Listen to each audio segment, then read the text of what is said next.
people who were able to join on time, but also because we have a really we have a good, not maybe packed, but still quite a lot of things to do in this last session. So welcome everyone to this last plenary session of 2021 Global Shelter Cluster annual meeting. So I think by now you must have seen me a couple of times, but if you're joining for the first time, my name is Ella. I am the co-lead of the Global Shelter Cluster on behalf of IFRC, and on behalf of my co-lead, Brett Moore from UNHCR, and the entire support team. I'm very happy to welcome you to this last session, in which we will maybe luckily not introduce any new content, but we will be looking at the last 2 weeks.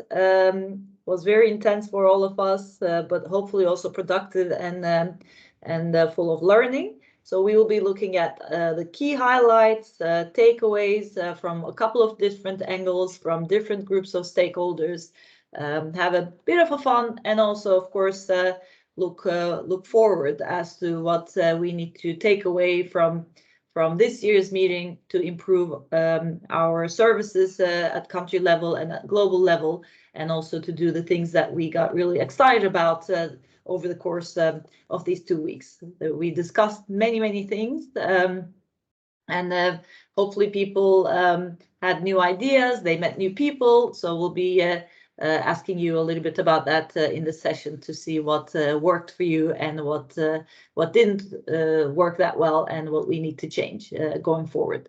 So just to mention that you're probably seeing it on your screen as well. Of course, this session will also be recorded for our colleagues who are not able to join but still would like to have access to the content. So that will be made available at the end of the meeting on the Shelter Cluster website. And the overview of our session, just maybe we can go, Pablo, to the next one. Okay, so welcome. That's what we're having. So we're going to have a bit of a recap, hopefully in a light and fun way.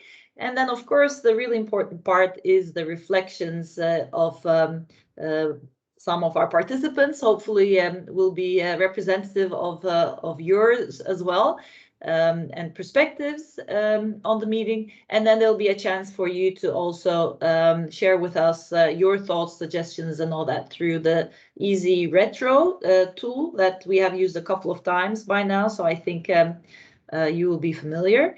And then we'll be able to get a real sense of how the meeting went and what we can learn for the future. So I think you know by now that these sessions that we have been having are for an hour and a half. So we will try to finish by 3:30, and it will be you'll be free to do your other work. But we're very happy that everyone could dedicate the time to be here, to be with us, to contribute to the discussions, and we hope that we will be looking forward to more time, months and years, hopefully, to work together and improve our work. So with that, I will hand over to Brett, Pablo, and Miguel, who will be managing the part about the recap and the perspectives and reflections. Thank you very much. Thank you, Ella. Good afternoon, good morning, good evening, everybody. Thanks, Ella, for the introduction. I'm Brett Moore, co-lead for the Global Shelter Cluster from UNHCR. So as Ella said, we'll just go through a quick recap of the last 2 weeks and just refresh everyone's memory. Then we're going to go on to a reflection exercise. We've got 4 speakers for that exercise who will take us through some guided questions, and they'll share their own experience and reflection on those questions. So we'll have this structured part for the next 20 minutes or so, and then there'll be some open space where everybody can participate and include their own thoughts, and then we'll open to the floor for questions and discussion before we wrap up. For this part now, I'll go through the quick overview of the last 2 weeks, and then Pablo and Miguel will take us through some of the statistics and analysis of the participation in the last couple of weeks of different affiliations people have come from, where they're located in the world, and different levels of participation, so we get to understand a good profile of who has participated in the meeting, from where, and from what agency and so forth. So just to begin, the way that we structured the meeting this year around, with our theme on shelter in a changing environment, we had various kinds of sessions connected around that. Overall, there was around 26 sessions. We've got plenaries and updates, thematic sessions, networking sessions, and open space sessions. So we'll just take you through so you can recap and dwell a little bit on the content of the last couple of weeks. In terms of the plenary and the updates, there's the opening session and the closing session, and then we had the Ignite panel as well, where we had representation from outside our sector, which is normally how we do it, to give us a sense of the bigger picture and reflecting on pieces of the humanitarian system that are not what we concentrate on, but influence our work. So that was a really valuable session where we had representation from ODI, from the Secretary General's Office, from the perspective of climate change, policy, and changes in the humanitarian system. And of course, we had 2 sessions for our working groups and communities of practice, where each of the working group leads were able to give an overview of the specific products that they've been working on, and they were really great and informative sessions. Go to the next one, please. Then we had thematic sessions. There was five thematic sessions, and these are the ones where we look at things in terms of more of a multi-sector sense and a broad view of thematic as opposed to technical approaches. The 5 thematic sessions we had, as you can see there, were navigating the nexus, where we had representation from UN Habitat, the World Bank, and then we had shelter and health. Now, this is also a continuation of this theme on shelter and health, looking more at mental health this year, and the relationship between the built environment and individual health and public health aspects. So that no doubt will continue. It's becoming a priority for us, and we're going to be establishing some, more specific focus on that with potential working groups and other kinds of things. We had greening the response, with the address in that provided by Innovation Norway, which was helpful. And then we looked at different elements of greening, what our own entry points are and what's happening in other parts of the system, to look at the overall environmental impact, carbon footprint, etc. We then discussed the multi-sector impact of shelter from different perspectives. We looked at protection, we looked at research and advocacy and different aspects around that. And then, yesterday we had the coordination at country level session, where we had representation from OCHA, from field cluster, and then from partner agency input, as well as kind of participants and recipients of coordination services. So that's really just to give a recap of the 5 thematic sessions and help jog everybody's memory of the kind of content that was discussed. Next slide, please. We had our networking sessions, which were, let's say, the fun and informal ones. So we had those for the 4 regions. We had good participation from not just people within the regions, but from other regions who are interested or had experience in those locations. And this was really helpful. We got to know each other, got to know a lot of people. We talked informally about many things. Sometimes it related to work, related to where people were based and the kinds of projects they're working on. But they were great sessions, and it's really good for us to get to know more informally the kind of constituents of the overall shelter sector from where they are in different parts of the world. Next, please. And then we had open space sessions. There's 2 slides on this. The open space sessions were really fantastic, actually. There was 12 in total, and these were also very commendable because with the open space sessions, we left them, as you all know, open for nomination.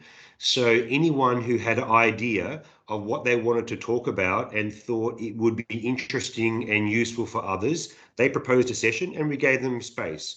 So providing this platform to different agencies, different partners, organizations, individuals to talk about, sometimes very specific technical issues, sometimes more important collective issues that we're working with as part of a larger system. For example, empowering women, long-term approaches around HLP, construction contracts. That's very important for the efficient management of the work we're doing, retrofitting, and the life cycle analysis tool as well. And next slide, please.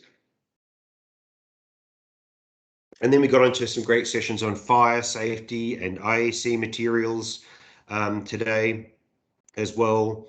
Longer term impacts from shelter projects and what a great resource that is, and how we can use a lot of the content around that to build different kinds of learning products and hopefully contribute to this process of constant improvement, which it doesn't really matter whether we're coordinators, practitioners, implementers, or academics. We want to see the overall improvement of the quality, accountability, timeliness, and effectiveness of the work we're doing. So there's some really important things that contributed to all of that. Construction standards, we had a great session on wash and shelter. It was small but very good discussion on how we can really work closely, linking through to area-based approaches, different aspects, diaspora engagement, which is very important for the wider engagement. And we also had an update from BHA as well, and the work they're doing in supporting for the cluster, for this meeting, and for many activities that have impact both at headquarters, but very much in the field. So I think that's the final slide for me to comment on. And now I'll hand over to Pablo and Miguel to take us through some of the statistical analysis before we get introduced to 4 speakers who will help us share their thoughts and recollections on the week. And we'll have a structured process around that. So thank you, everyone. Thank you, Brett. So before we start with who participated, let's see who registered, who was interested in the meeting, although maybe later they were not able to make it or not make it to all the sessions they would have liked. So we can see that we have quite significant participation from the US, or at least, sorry, registration from the US, Canada, UK, but also from Afghanistan, Myanmar, Kenya, DR Congo, Australia, and a number of other countries, Nepal as well, I see quite high, Indonesia. So I think it's a fair balance between countries where the clusters are activated and countries with headquarters. I see that I would tend to think that all the countries where we have clusters are represented, and then many others, like I see China, Mongolia, even Chile, many different countries at least have someone who expressed interest. In terms of organizations, we had over 100 different organizations, or people from over 100 different organizations who registered, and not surprisingly, it's mainly the cluster lead agencies and IOM, the ones who with more persons signing up, but also SAC members such as NRC, CARE, CRS, Habitat for Humanity, and then Shelterbox, USAID, UN Habitat, Build Change, and a number of others. Next slide, please. Then in terms of those who participated, we have seen the 26 sessions that Brett has summarized before. And then to those 26 sessions, we had a total of 403 unique participants. When we say unique participants, what we mean is that if one person participated in 26 sessions, we will only count that person once. And then I think this year what was particularly important to highlight is the number of resource people. We had more than 70 unique resource people. Many of them participated in several ones. So the actual number is more than 100 in terms of participations of different speakers, different facilitators, chairs of sessions. So I would like to send a big thanks to the partners for their flexibility and their their collaboration in organizing all this. It hasn't been only the support team, it's been a very wide partnership who has organized all this meeting. As I said, more than 70 people have been organizing all this. Particularly, of course, the open space sessions, which were completely hosted by different organizations, but also participating as chairs, speakers, moderators, organizers in many of the other sessions. Next slide, please. In terms of attendees per type of session, we see that the plenary and the thematic sessions are in general the ones that are that have been most attended. In the 70s, 80s, even 111 for the opening session. Then in terms of those that are more perhaps more relevant for the clusters such as the working group sessions, we had a bit lower participation, 70, 68. For the networking events, they were in the 50s and 40s.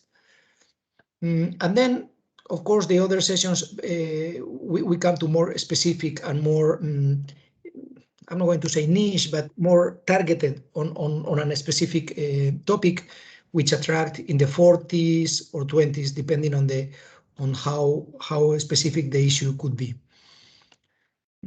So this is more or less an overall reflection on how the meeting went. Anything from your side, Pablo? Anything that you would like to highlight?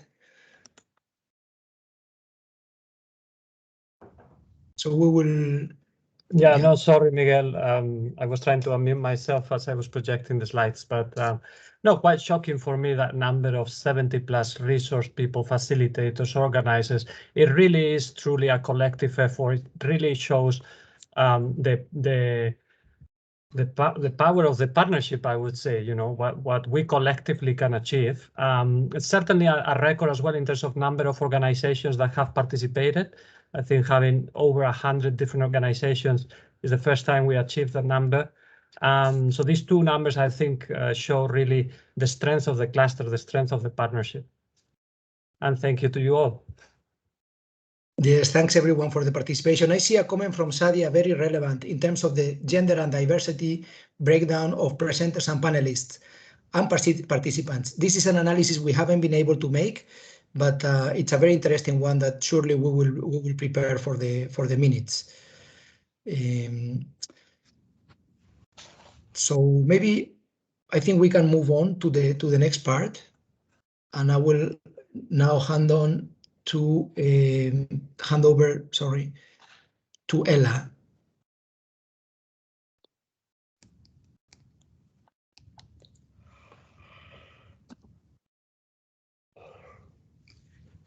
After so many hours of being in the meeting. Sorry, Ella, it's my mistake.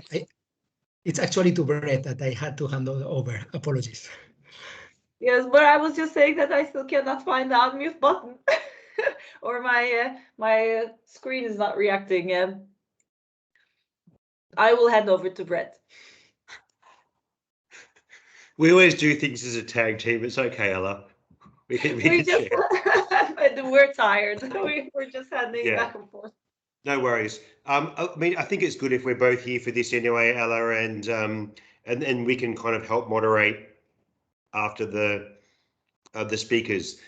We've got 4 speakers, as I mentioned earlier, and you know, we've offered people an opportunity to speak who represent different parts of the cluster, the coordination process, as partners, donor, academia, field cluster coordinator. So we were pleased that when we wanted to get a cross-section of different perspectives, that we've been able to achieve that. And so thank you to the 4 speakers for accepting you know, this part with very short notice. Each of the speakers will take 2, 3, 4 minutes to speak around 4 aspects. The first is fact. That is a new fact or finding that you now know that you did not know before. The second one is a question you still have, something that was raised in the meeting that that was Good news. not clarified. PRS finally shared their report, so now we can figure out what the. Sorry, we've got someone there. Can you mute, please? Thanks very much. And then, as we're saying, the aha moment. That is the moment where you saw something that was really critical to understanding and opening up, unlocking an idea. Maybe something that has been hard to understand. Maybe an issue you're confronting in your organization or with your project, or in the field where you're like, this is a really good idea that I can use to help make my work easier and better. And then action. So one action that you'll take as a result of your new learning, discoveries and discussion. I mean, there's a lot of interesting things to follow up and some, frankly, very complicated and nuanced, detailed issues that we're dealing with. Nexus, environment, greening the response, working in urban areas. How is it challenging our traditional way of thinking, partnership, collaboration, localization? So there's some very interconnected and challenging issues that we're getting involved with that take a lot of thinking and planning as an individual practitioner, as a researcher, as an agency lead, as a cluster coordinator. So from that perspective, I'd first like to invite Patrick to speak. And then I think Miguel Pablo will go and explain the Easy Retro first. And we've got the link shared, I think, for the Easy Retro. The Easy Retro contains those 4 questions which I just explained: the fact, the question, the aha moment, and the action. While our 4 speakers are presenting, their ideas will be populated onto the Easy Retro, and we also ask everyone to begin contributing to the Easy Retro as well. We'll also have time after the 4th speaker, and after the 4th speaker, we'll start drawing some conclusions and some commonalities and ideas, okay? So without further ado, I'll hand over to Patrick to share his thoughts as the first speaker. So thanks very much, Patrick. Thank you very much, and good morning, good afternoon, everybody. Yeah, I'll quickly go to the first question. A fact that you now know, that I now know, that I did not know before the meeting. I must say the workshop, I learned a lot in the workshop. Yeah, it opened my mind beyond the day-to-day activities that I'm involved in. And one session that I can highlight is the Ignite panel session. There was a lot to learn from there. And 2 things that I would like to mention. I know you had said 1, but 2 things I would like to highlight was the grand bargain that was presented by Socha, where she talked about the participation revolution that we seem not to have achieved as humanitarians. And there's really one statement that got my attention, yeah, that there is, we do a lot of accountability to the donors, but when it comes to accountability to the affected population, we don't do much, And it got me thinking about all the activities and efforts that goes into accountability to our donors. If we put in the same effort to accountability to our affected populations and also ensuring that they are participated in our projects, I'm sure our interventions would be much better and of more quality. Yeah, so this is something really that I think as in our responses we need to look at. The other point was on climate action by the presentation from Aditi, and specifically on the Secretary General's climate action plan with the respect to our footprint as humanitarians and the UN. And it was also touched a bit in the greening our responses session.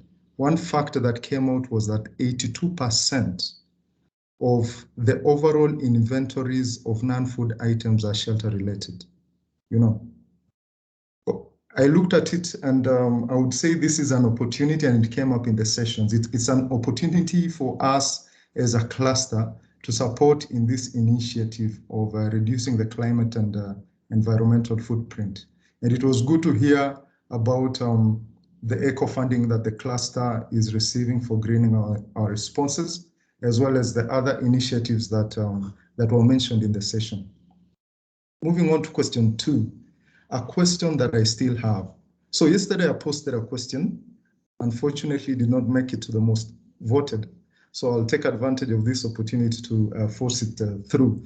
The question was, how can we harness the benefits and potential of social media in coordination at country level?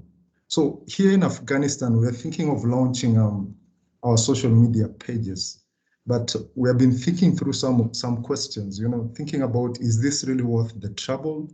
What are the benefits of doing so? What are our target population?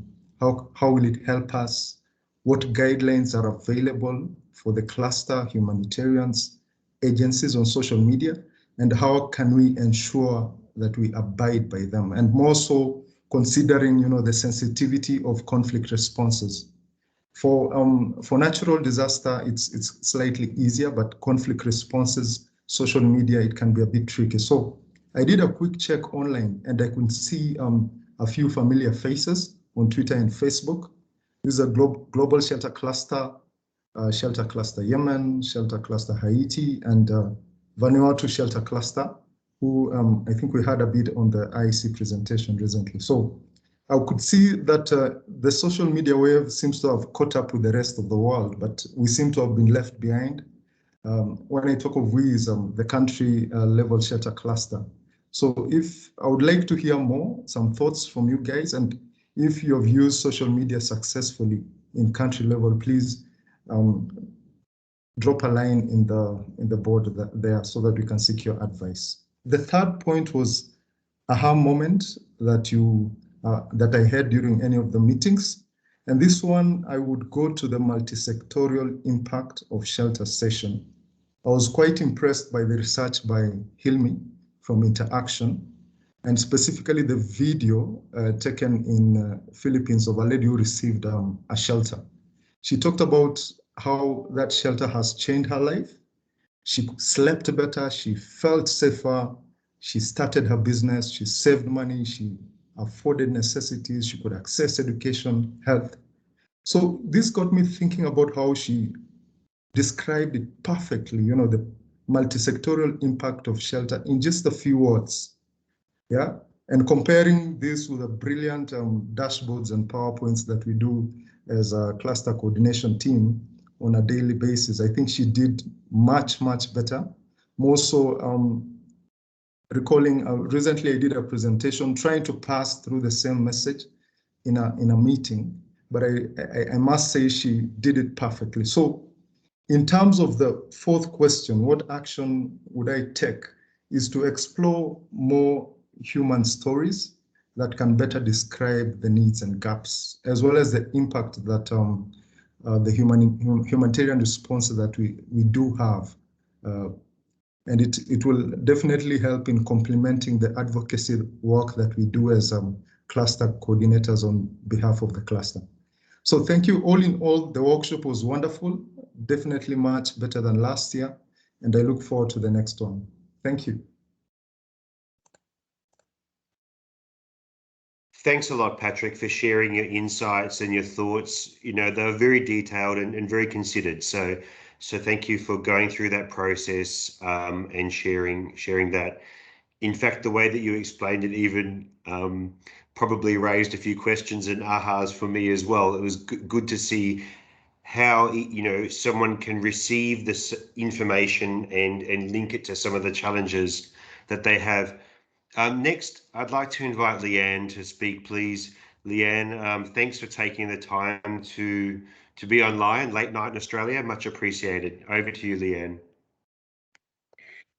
Thanks a lot, Brett, and no worries at all. And first of all, I just want to say a really big thanks to yourself and the whole team for the last few weeks. As you know, down in Australia, it's possible to feel a bit disconnected. But it's been really great to reconnect with everyone online, and there's so many interesting sessions that I'm still digesting. And like you said, learning new things even from listening to Patrick just now, really fantastic to have those. Also, the networking sessions were great, but also I really enjoyed that kind of engagement from outside the cluster this year, and I felt like we had a lot more voices this year, which really contributed to a lot of richness of discussion. So I'll quickly just go through the 4 questions. In terms of a fact, I guess maybe this is not really a fact, but it's something that's kind of close to my heart, so I wanted to highlight it. I was really happy to hear in the session on Tuesday about the Women in Shelter Network that has started this year. It has grown to a group of over 200 women. So that number was a big thing for me. It started out as a small chat group between a handful of friends. It's grown to an awesome group of multi-talented women working in a whole bunch of different contexts. And for me, it's just been really heartening to see such a huge increase in engagement in that short time. But for me, it speaks to a huge need within the sector as well. So I know that I've personally found a lot of strength and learning in the group, and I've really appreciated the opportunity to interact with others. So that was to know that we can build a movement so quickly was my big fact. In terms of the question I have, I think, we talked a lot. We had the great thematic session on the environment, and it's fantastic to see that there's a lot more focus now around that. It's great to see many things happening. For me personally, there's still a number of things that sit within the session that we called that hard win basket. All of those things that we know we have to do, but we don't yet know quite how to get there. But speaking personally, like for Australian Red Cross, we're doing a lot of work in preparedness around environmental profiles, but it's about moving forward from that. And I think, there was discussion around, we know the things we need to do, we need to get on with it. And that came up in a number of different sessions highlighted from the multi-sectoral impacts throughout. But I guess it is about like really actioning some of those things that we need to do. So that was really key for me. I think it was highlighted actually in that session around, there's some of those hard wins that really rely on partnerships and good collaboration. So I guess knowing how to approach these and with who might be a bit of my question. And of course, I'm really confident that with our recent ECHO grants and other work with the environmental community practice and linking with the right local partners will obviously help to get us, to that point. But I still have questions where our team in particular can contribute to this, I guess. Next one was the aha moment. And again, I'm not sure if it's total aha moment, but something that's really struck me and I've just been reflecting on for the last few days. For those who attended the shelter and mental health session or any of the shelter and mental health events recently, you may have seen the intervention pyramid for mental health and psychosocial support. It kind of helps to understand how to work at various levels around MHPSS, and it's kind of a layered system of complementary supports. But one thing that was mentioned was like how you can put more at the bottom of the pyramid around basic services and security and community and that kind of stuff. And then less of the kind of pointy, difficult issues you may end up with. And like, I don't want to simplify things, but I've just been really thinking about that. Like when we're looking at difficult problems, is there a way that we can kind of break it down into those layers and think about like where we can prioritize some of our focus and some of that really intense support that will actually really help us to get to those pointy bits that we're kind of struggling with. And maybe that even reflects on the previous question in terms of those hard wins.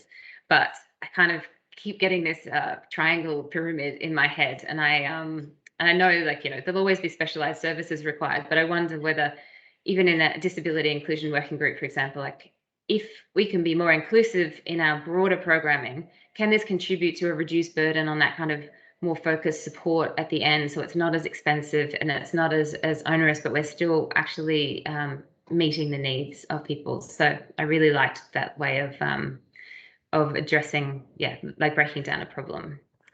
I'm going to have my cat come into the thing again. So sorry about that. One action we'll take away as a result of the new learning. Hopefully there'll be many actions coming away, but I guess one key thing that I want to keep focusing on is around localization. At Australian Red Cross, we're really working to support locally led clusters within the Asia Pacific region.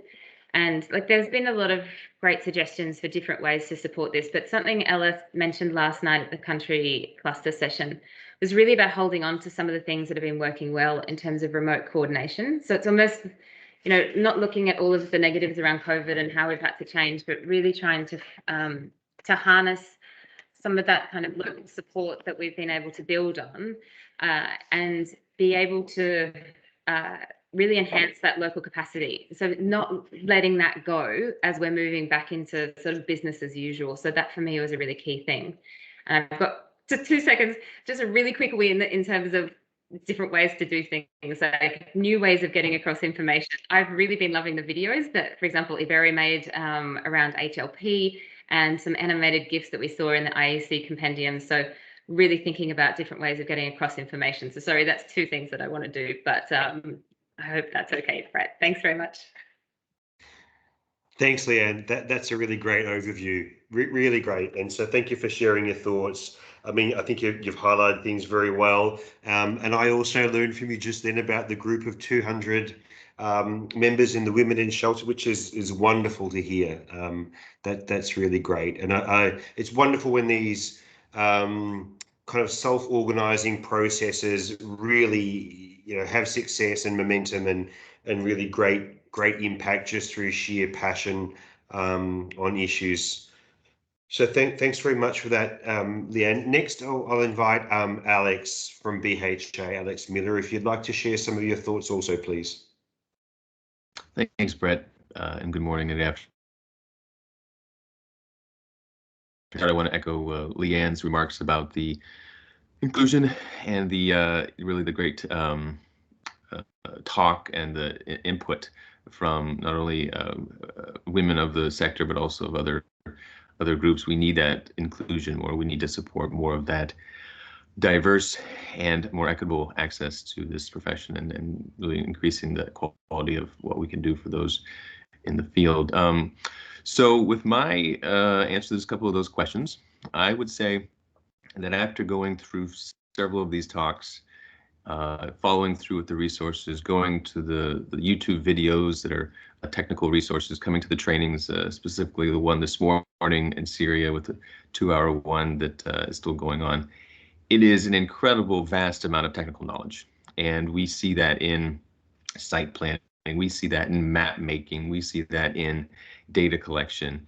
And after assessing all this great amount of technical expertise, technical knowledge, the map making especially, one thing that we as a team at BHA collectively thought is, how do we then take this data and then turn it into a programmatic element for better shelter programming?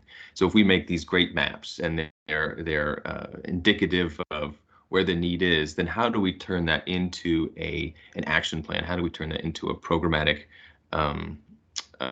activity, so that it's not just data and it's just not you know, programs people on one side and data people on the other, or technical people on one side and programmatic people on the other? I think the value add of all of that work knowledge really is being partially used, we would say, because you know, for instance, in several regions, we see an incredible amount of data coming out, but then how is that data, what challenges does that data come across? Why isn't that data coming into more programmatic elements of shelter solutions or better shelter solutions? Or is there a gap that needs to be filled by more outreach from us, or more training from national partners, or what have you? I think that's one of the biggest kind of ahas was, can we better consolidate the analytical process of this great amount of data from natural hazard mapping, from understanding site planning, from the, you know, it's shelter and settlements is indeed an architects, engineers, urban planners, sociologists, a paradise. I mean, there's so much to cover. And so then how do we consolidate all this great work and all this great input into some really fine and fine-tuned programmatic outputs? And I think that was something overreaching that we've seen is what are those gaps? Are they national? Are they governance? Are they making sure that data can be spoken in the language of programs. What are those links that need to be made, and how can we make those stronger? And then in action, I think one action is, again, having that conversation more with our partners and with the cluster in general. How do we really ask those technical people on that side of the table to better translate it, to better inform, to better make sure that it's just not raw data or it's just not static data, but a way of including more options for shelter. You know, looking at the ratio of NFIs to shelter in the cluster, it's quite strong. And so how do we go forward improving the shelter options, investing more in shelter options, and then also incorporating that great amount of data, that great amount of, gosh, like I said, mapping, building. There's so much technical data. What are we doing to easily translate it to folks who aren't in the shelter sector? We have a vast amount of technical people, but like you all know, we have a lot of project managers, a lot of project coordinators that aren't in this technical field. And so how do we advocate for it? How do we simplify it? How do we communicate it so that, one, they easily accept it, and two, they advocate it for themselves as well? I think that's one of the biggest outcomes of this great amount of work that you all have done, that I've been a part of in the past, and really seeing how it can be taken advantage of as much as possible. So thanks, Brett. Great. Thank you very much, Alex, for your intervention and sharing your thoughts. A lot around really capitalizing on the technical knowledge and the resources that are there to kind of collate and make change. So thanks for your thoughts on that. Lastly, Sue Webb from Oxford Brookes, would you be able to share your thoughts, please? Thank you, Sue. Thank you, Brett, and thank you for inviting me back. I was struggling with coming up with a facts initially, but then just this morning, I learnt at the Shelter Projects session this morning that they've only published one long-term evaluation in their 2011-12 edition. They published a 10-year look back at a response in DRC in 2012, and that really made me think about how, if long-term evaluations were more common, which of course would need resources and capacity to do, but would the sector be in a position to advocate for the multi-faceted benefits of shelter and its wider impacts more strongly? And I know that's something that the Shelter Projects team are already looking at, which sounds really interesting. And then just one little additional point, really more than a fact. Teams, Jamboards, Easy Retro, as people have already put in the chat this morning, are just now are really good and inclusive tools for this global meeting, but we do lose something, and we all probably look forward to face-to-face or at least blended meetings in the future. But I did want to voice my appreciation to the Global Shelter Cluster team for putting together all these meetings over the last 2 weeks. They must be exhausted. And they covered such a wide range of activities and innovations and ideas from so many people operating in so many different phases and contexts, as Brett's summary at the beginning illustrated, which does link to my lingering question, which is really how to disseminate ideas and knowledge from these global level discussions to national and local levels. Discussions and comments on those various Jamboards in different sessions have come up with similar ideas around participation, qualitative assessments, challenges around moving from emergency to recovery, evidencing wider outcomes of shelter programming. And that really links to some of my reflections from, I know we just heard from Alex again just now, but the BHA update the other day, and really thinking about that ongoing challenge to square the ambitions to encourage and measure the positive wider impacts that shelter can have, for example, on protection and well-being or livelihoods, with those donor restrictions on funding outside of life-saving assistance. And there's a real tension, I think, between immediate emergency coverage and ambitions to facilitate recovery with all that entails, particularly in protracted settings. So that really was my lingering question, which I think is not going to be an easy one to resolve. On to my aha moment or idea. Well, it's not really a completely new idea, so I'm cheating a little bit, but I think other people have cheated as well. So I'm going to go with it. And it's an idea that really dates back a few weeks or months, but it was very much encouraged during this Global Shelter Cluster meeting, and that's making closer links with the MHPSS reference group.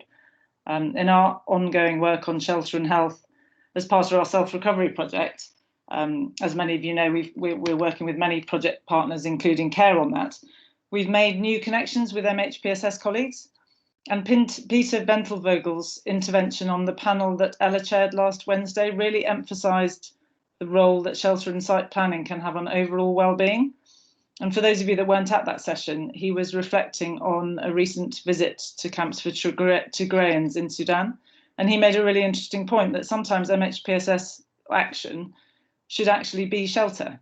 And we know that the MHPSS reference group, whose mandate is to foster mainstreaming MHPSS into other clusters, all clusters in fact, they've yet to work closely with the shelter and settlements sector, as they've already done with health and education and camp management. And we also now know that they are really keen to do that.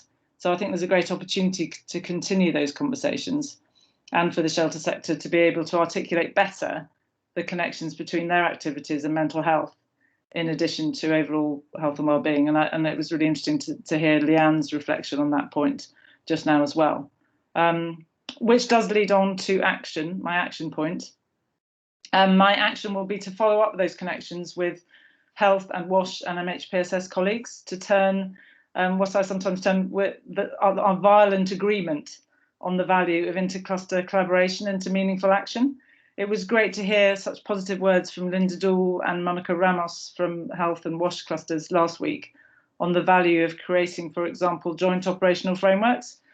And with CARE now holding BHA funds from the cluster to push forward on plans to form an environmental health intercluster working group, at CENDEP, we'll certainly continue to work closely with CARE to make that happen. That workstream will need buy-in, though, from multiple other implementing agencies. So I hope that the current interest can be turned into sustained action from multiple stakeholders.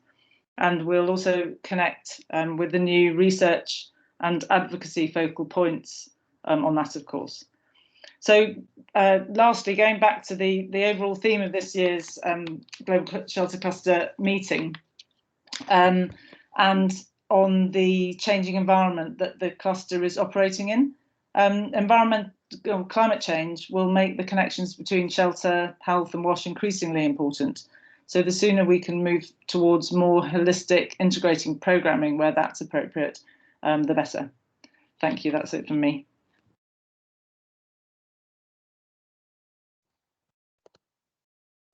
Thank you, Sue. Thank you very much for sharing your thoughts.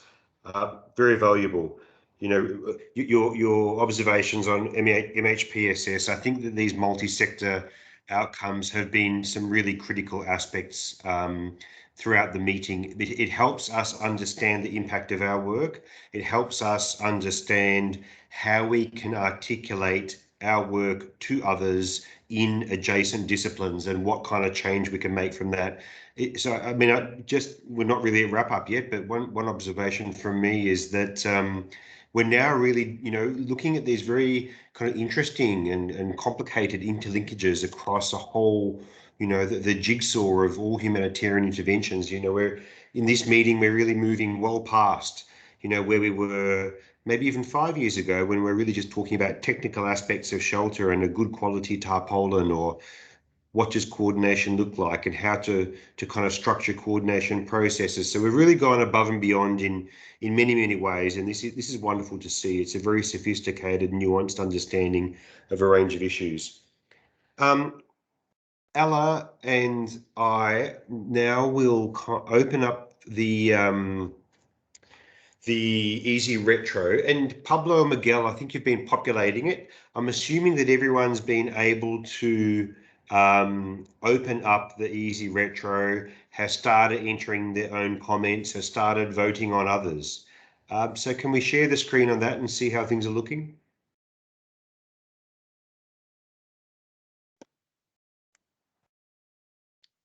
Please remember that you can vote, but you will only have 5 votes. So you have to vote really wisely and strategically. And of course, you can add your own facts, questions, aha moments, and actions as well.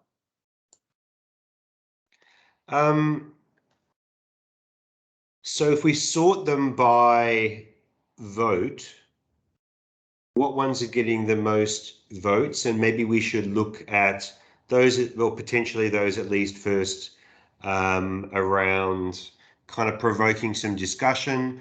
You know, we also want to welcome people to speak. Anybody who's put up a comment there that they feel passionate about or want to explain a little bit more, please raise your hand and let us know. If you can't raise your hand, maybe just start yelling.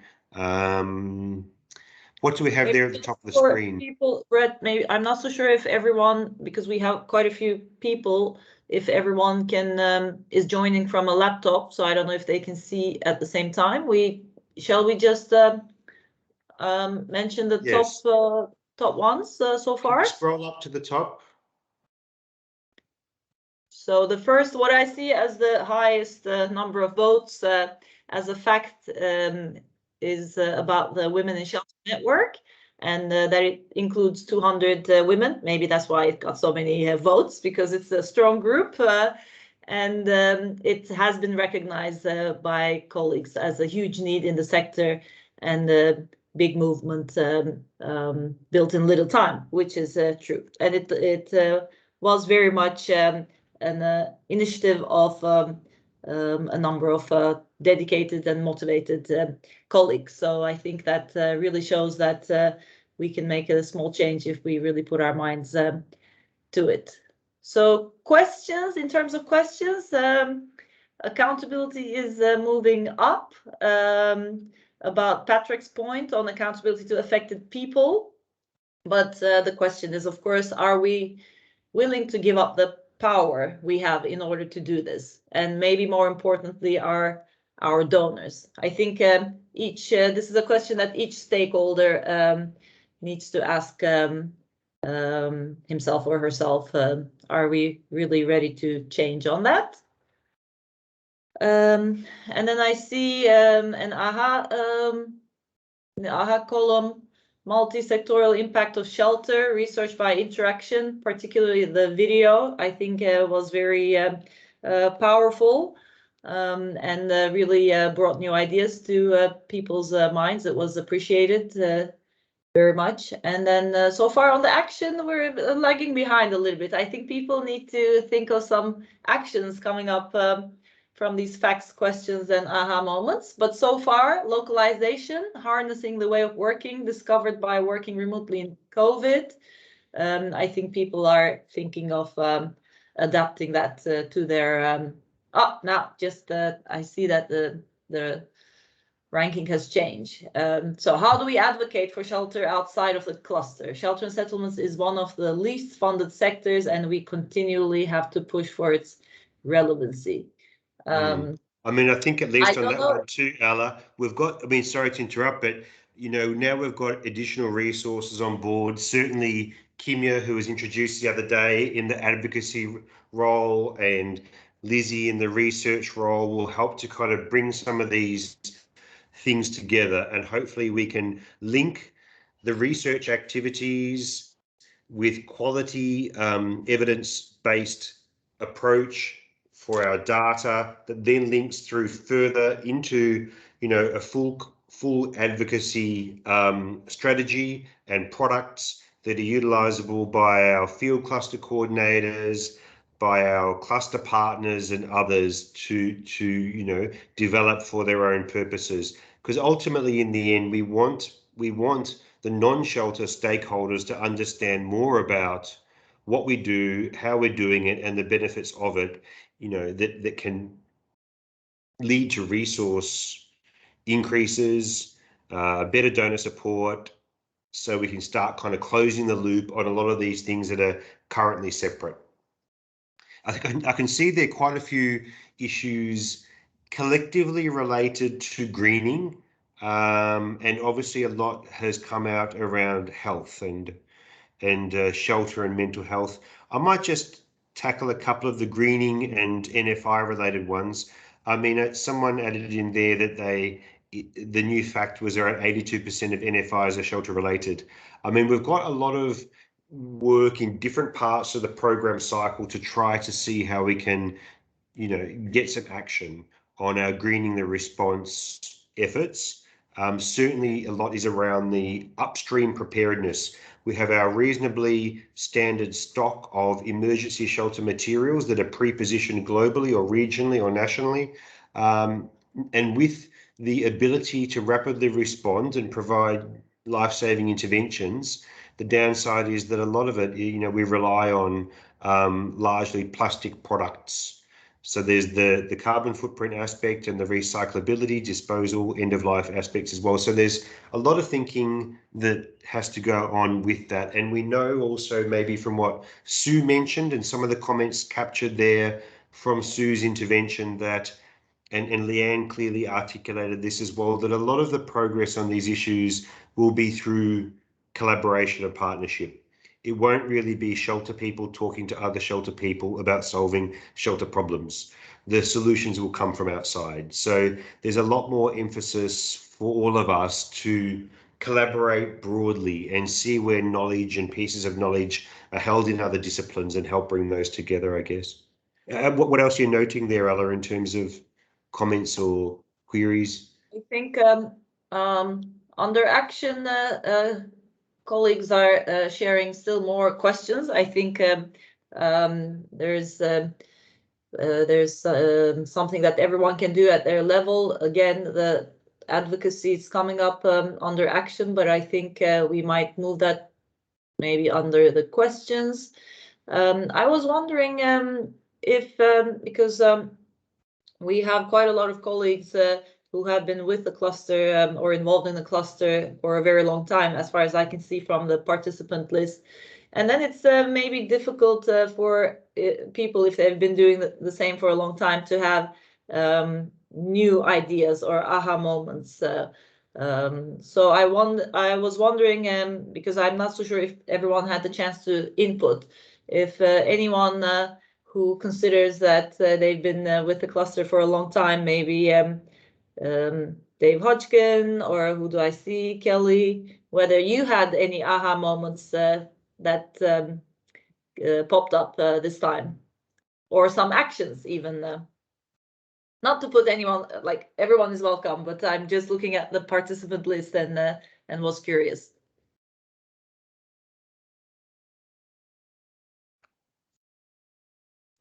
Yes, go ahead, Dave. Well, I would just comment that the changing pace of technology change that's occurred in the last year and how that's been reflected in our uptake in these online meetings. I think how exciting that has been in the uptake of within online meetings, and how that's going to reflect and change us moving forward, probably for me is the biggest thing that has come out, and that then has enabled a massive level of sharing. In the reverse, I still really feel the gap between the what's happening at the global level and what's happening within the country level, and I can still see that that's really the big challenge moving forward. Call it localization or call it dealing with national coordination, but they're the two things that would leap out to me, Ella, just to share. Thanks for asking. I know you were just randomly stabbing names, but anyway. From here, I think that's very much it. It's one of my questions as well. I think I put it up there. I maybe it didn't get many votes, but I am struggling with that one myself. I know Brett is as well. It's our daily work in a way. But go ahead, Kelly. I think it was you before I interrupted you. Sorry. No, I don't really have an aha moment, but rather an oh no moment. Because now, I mean, looking back on 2 decades or more of the cluster, there's so much more we have to deal with, and so much more that's important, or at least now we realize it's important. It used to be just distribute stuff off the back of a truck and you took care of everything.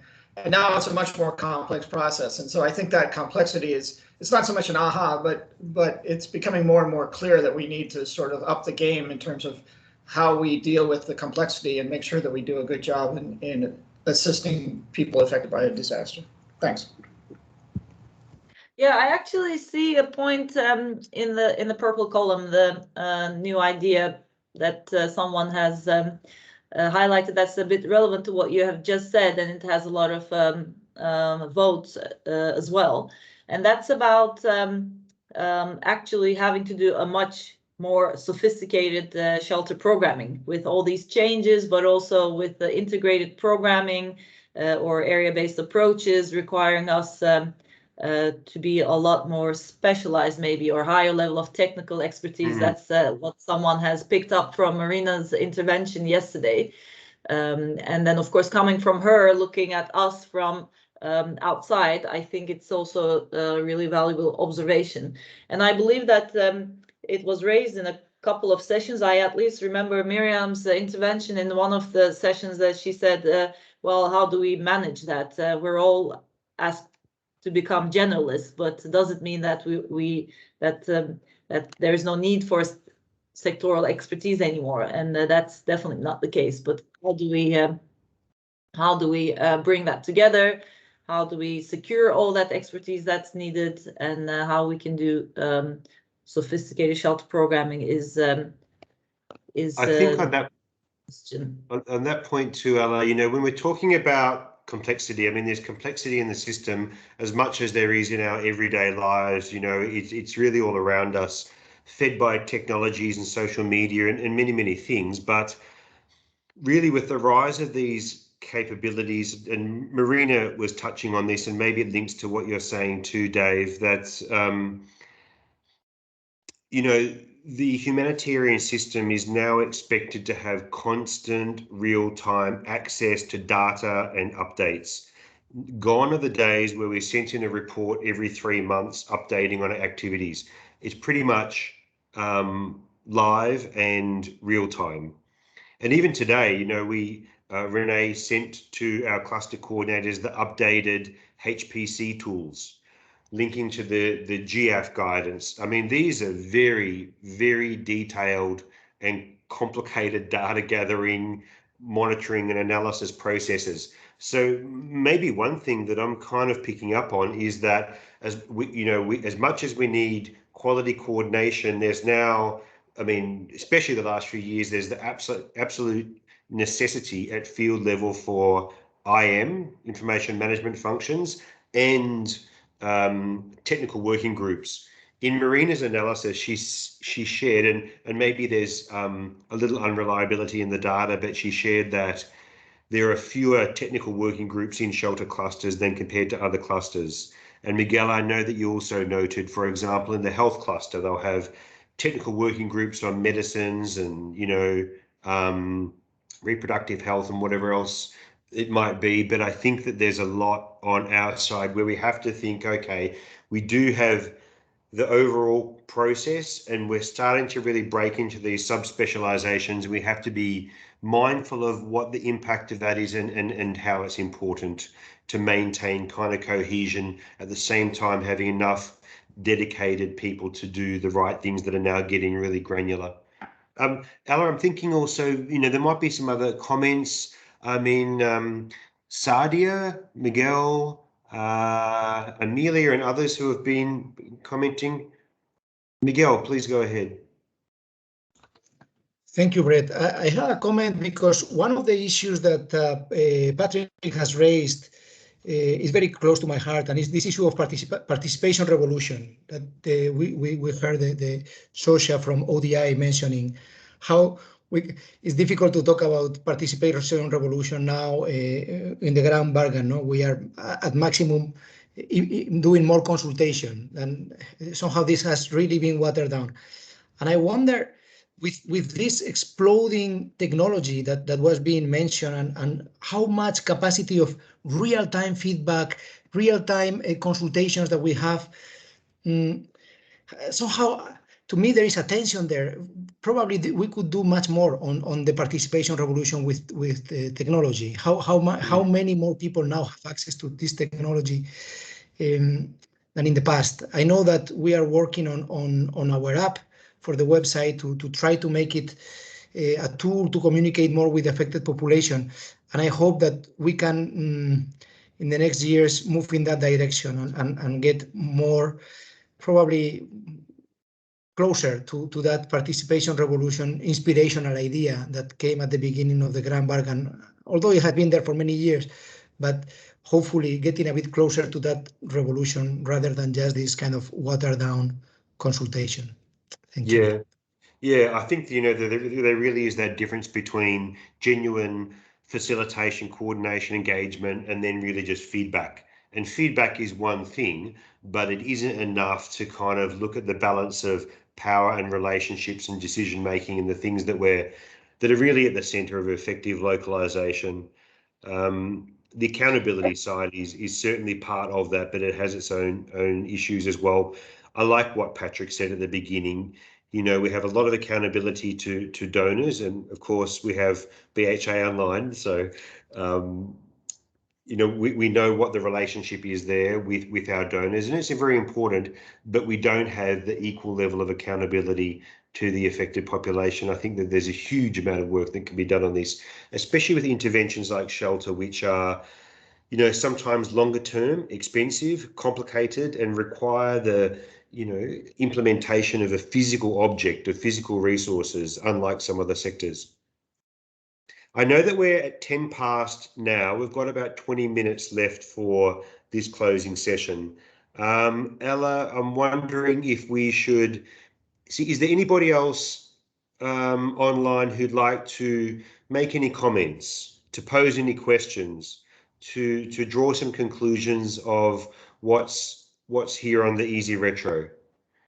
Open to anyone to speak up, and please raise your hand or just speak. Dave, yeah. Sorry, Brett.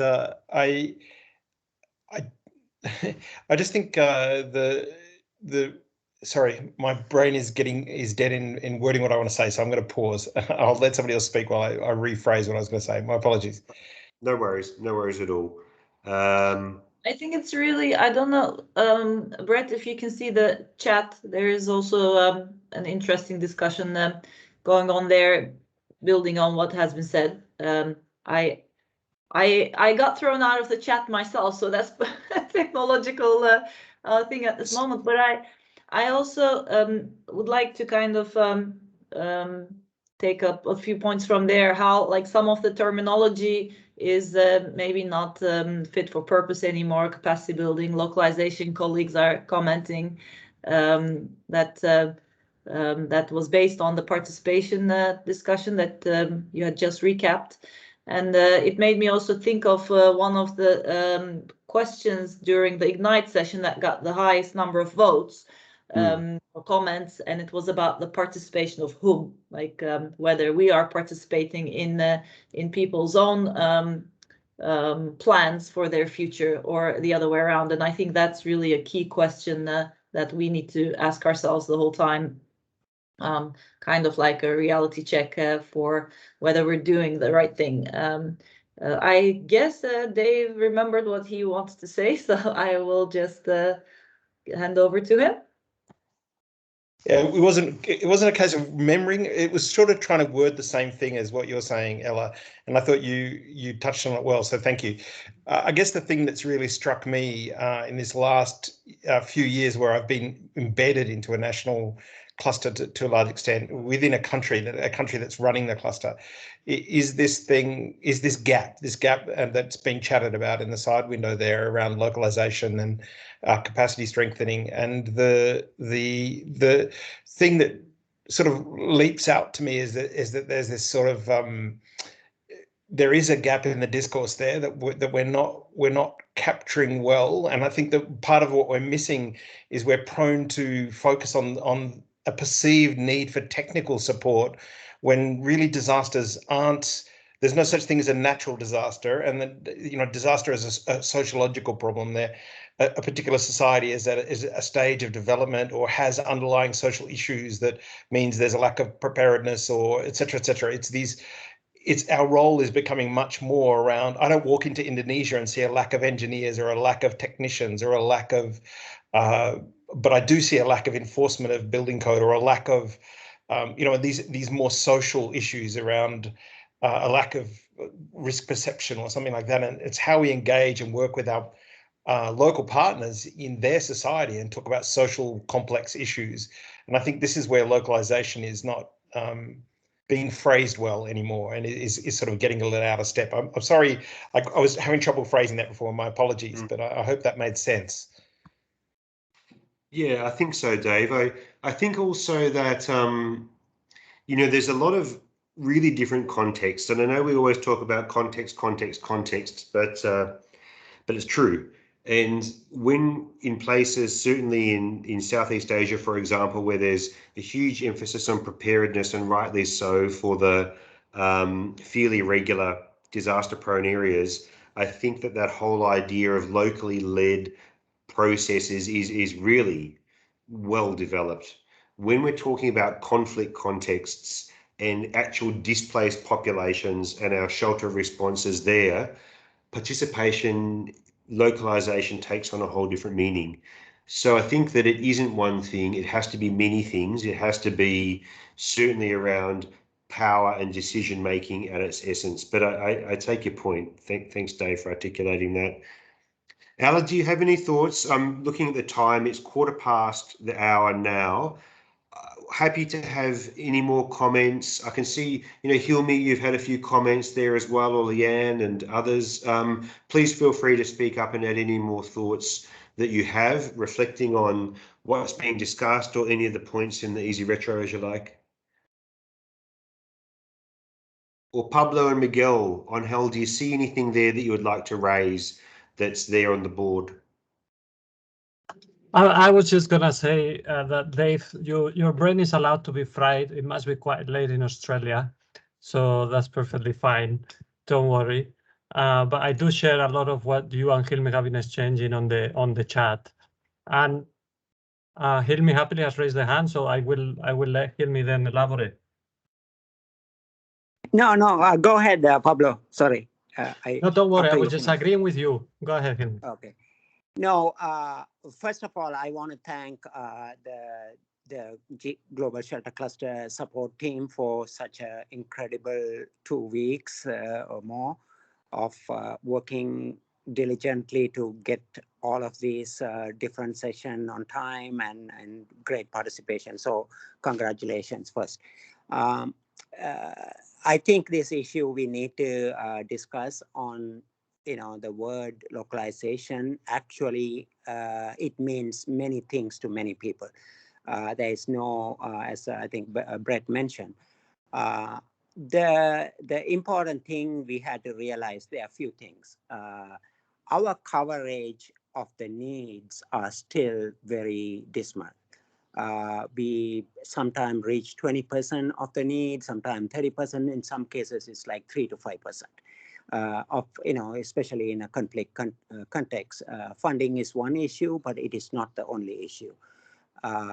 We, as an international or NGO local community, we need to rely on the local stakeholders more in order to achieve what ideally we want to achieve, meeting the actual need of the people. Every single day, a family miss not having a shelter. Kids are not attending schools. People are getting sick. They go through trauma, mental health, other issues.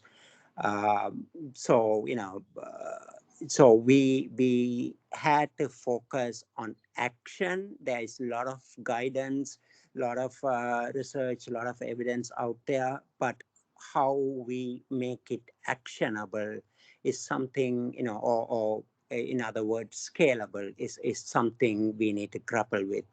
I am not sure if just the humanitarian shelter community can achieve this. As you know, we need support from a lot of other stakeholders. So that is one point. And the same way, the localization, or for lack of a better word, is something we need to really transform the way we work, how to enable, how to assist, how to support those kind of effort.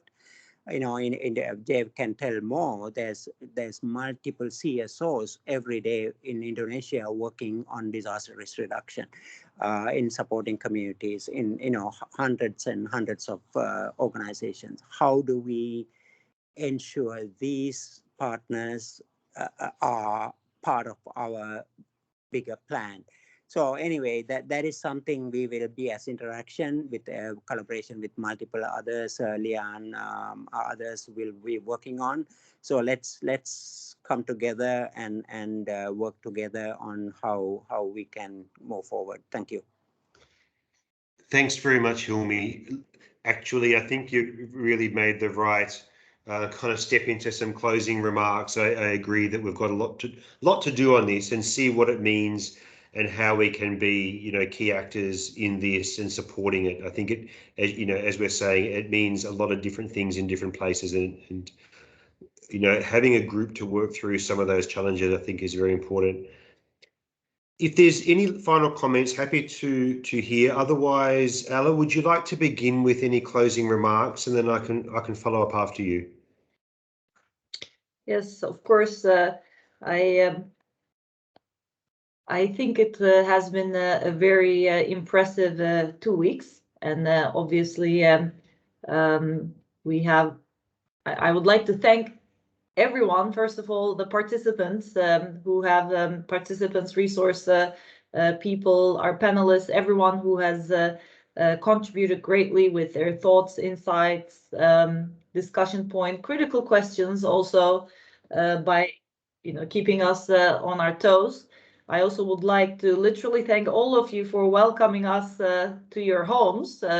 So I really feel like I have a good sense of everyone's sense of decoration and all that. So I think the technology makes some things also quite intimate in that sense. And even though we can't see each other face to face, we can still have some sort of personal contact. But I first of all, before we make like the more content-wise remarks, I'd like maybe our support team to turn on their cameras, because Brett and I, we have been on screen quite a lot, but maybe you haven't seen many of the other people who made it possible. And there are many, many more people than you probably will see here. And then you can see them throughout the different phases of the day. So thank you very much to all of you. And of course, we are also strengthening our ranks. As Brett had already mentioned, we will be having new focal points for advocacy. Kimia has been in many sessions. I don't know if she's there. If she is, please turn on your camera. And I am. Sorry, my camera is not working. Okay, you're there as a voice, which is quite. You need to be our voice as well. So welcome to the team. And also I don't know if Lizzie is there, our new global focal point for for research. She will have to work very closely with Kimia and Ibere and others who will be joining us shortly, hopefully to take all these actions you have mentioned and to find collectively some answers to some of these questions you have mentioned. So I'd like to thank the support team for working really day and night to make things, to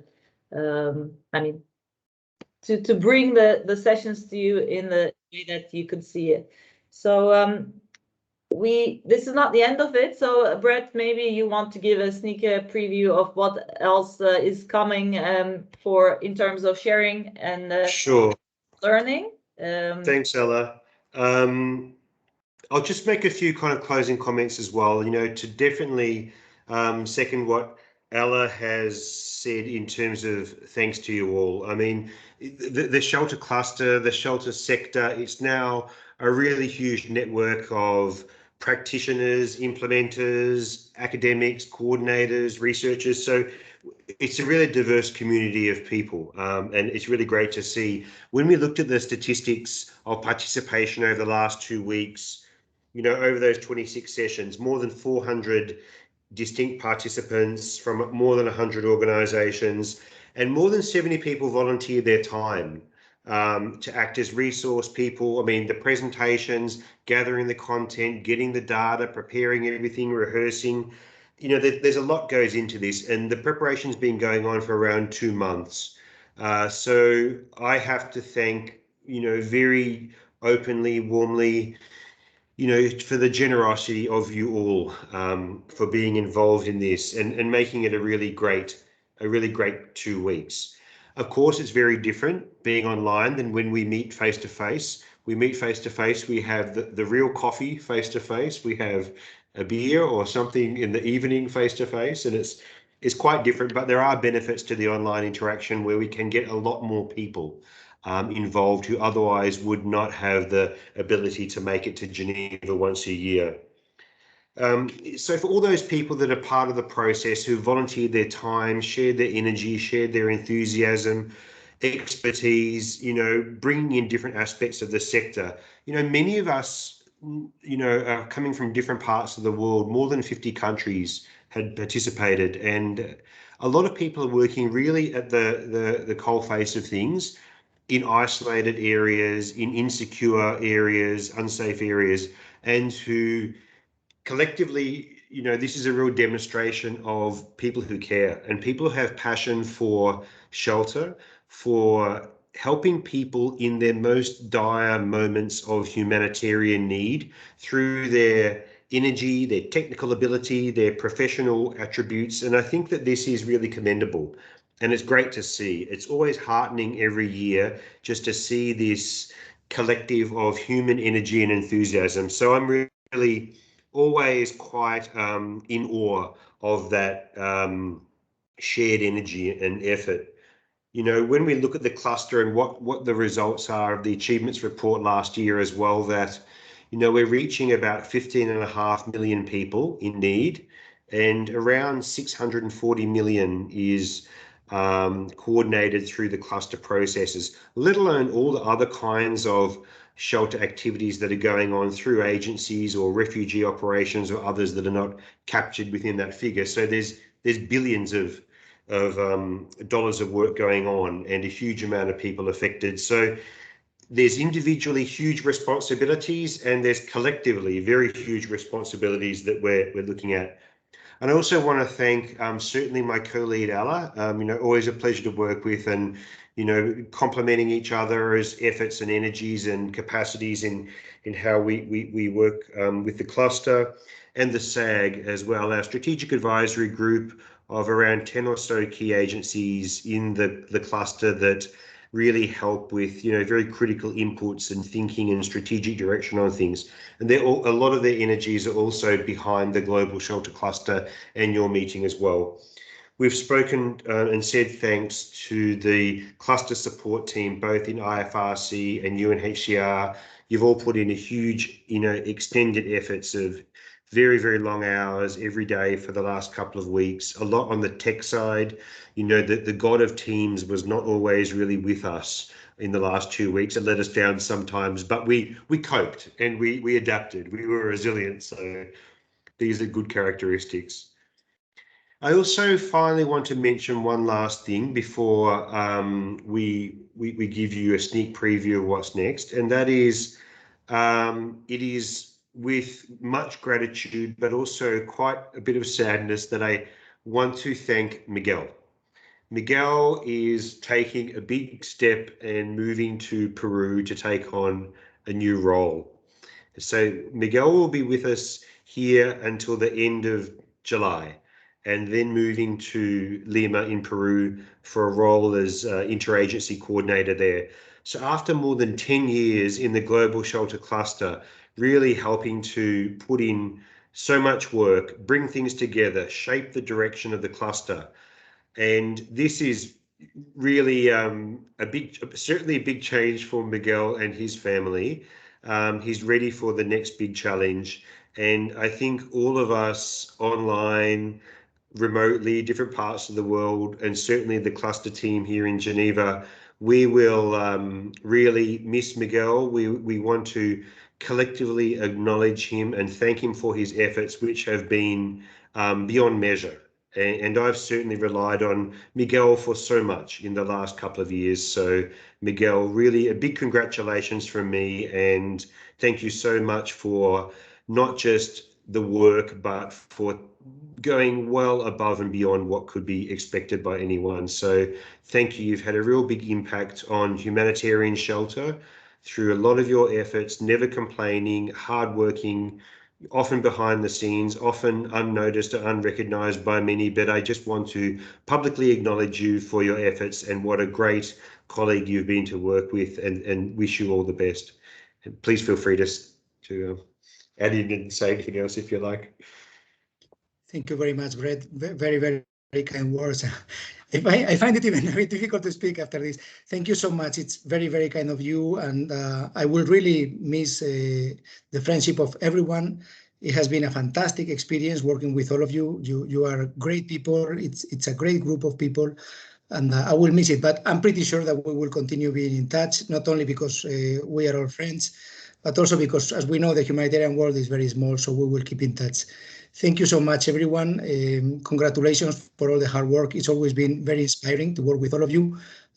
I keep fantastic memories of all of you. Thanks. Thanks, Miguel. Thanks so much. Really, just to close the session as well, thank you to the participation of everyone today. I mean, I think it worked out well, the discussion and the thinking of these 4 kinds of questions and next steps and what we can do. So thanks for your open minds and energy on all that, and for you know, Patrick, Alex, Leanne and Sue for sharing their thoughts and really kicking all this off with some really good analysis and wise words. So thank you very much.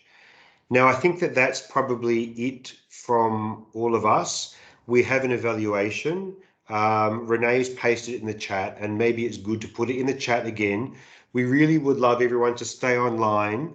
We'll conclude the meeting, but to stay online and do the evaluation. The evaluation, you know, it's anonymous, and it's really very, very helpful for us to understand the feedback, to shape things, to prioritize things. We've got limited resources, and see what we really should be doing and prioritizing from this meeting. So please do take the effort to do that. As of the, is it the 23rd of, yes, Wednesday the 23rd next week, we'll recommence the weekly country updates that go from 2 to 3 p.m. Geneva time. So please, everyone be available for that. They've been fascinating so far, really detailed, and give great insight to what's happening within any of the one country cluster operations. The next one coming up is for Venezuela. So thank you, everyone. Group photo, great idea, Pablo. I don't know how many cameras we can get on at the one time, but if as many people can turn on as possible, that would be great.